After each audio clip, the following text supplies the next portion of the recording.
We're getting into the 747 principles. We've discussed a little bit about what goes on with the backswing. And now let's delve into some of the things that allow this club to start working in the opposite direction. You've talked about the 4 swing thoughts that are needed during transition. What's the most important in your opinion? Because I know you don't want to give away all these. What's the most important of these now 4 key thoughts to transition? Well, for that, we got to go back to Bobby Jones, the squire himself. And swing thought number 2 in the transition is all about relocating pressure points in the hands.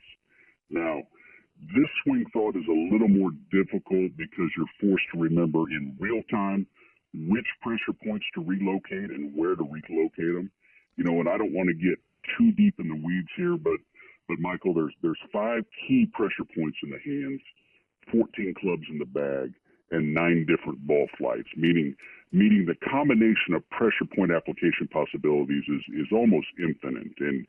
And really, this is one of the reasons my lesson packages last so long and can get expensive. There's just really a lot of data to digest. I don't want to get caught up in this, but I thought Gene Sarazen was the squire. I think I'm going to have to go do a little research on that one.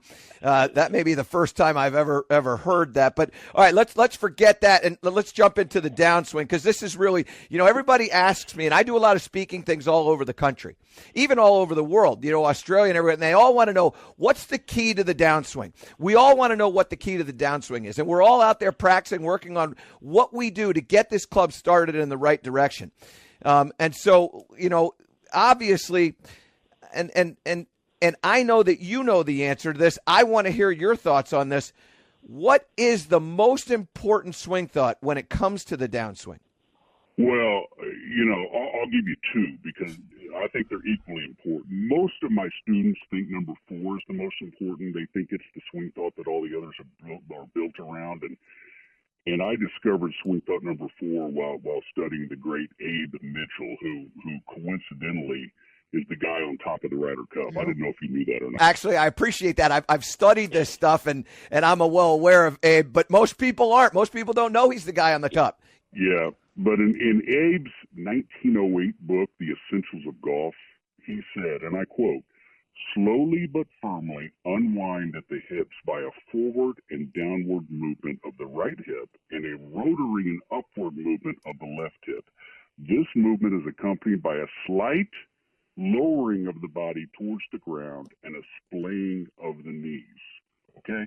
Now, this is, Michael, this is simple stuff.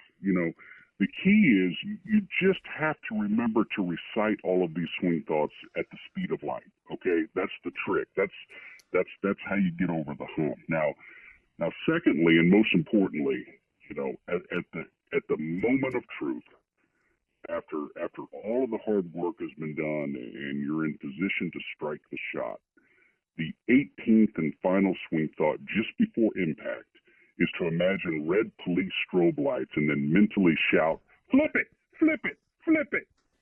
Okay, I get this.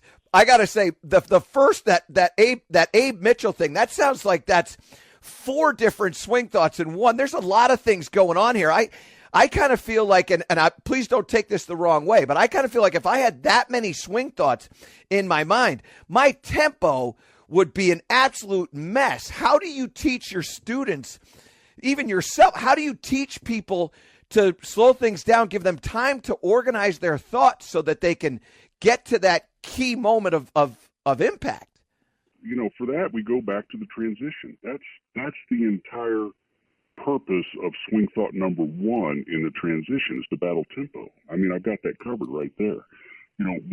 Once you've completed swing thought 7 on the backswing and move into the transition, swing thought number 1 in the transition is that I have my students say, "Hideki Matsuyama, Hideki Matsuyama, Hideki Matsuyama," 3 times slowly.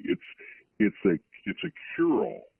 So, a funny side story to this.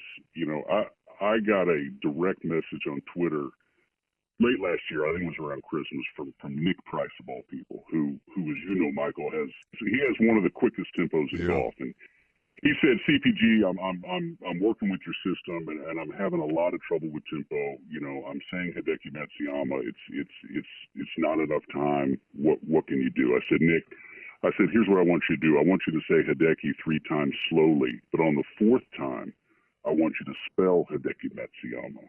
Okay? Now, I never heard back from him after that, but that just goes to show, you know, the type of versatility that this program has.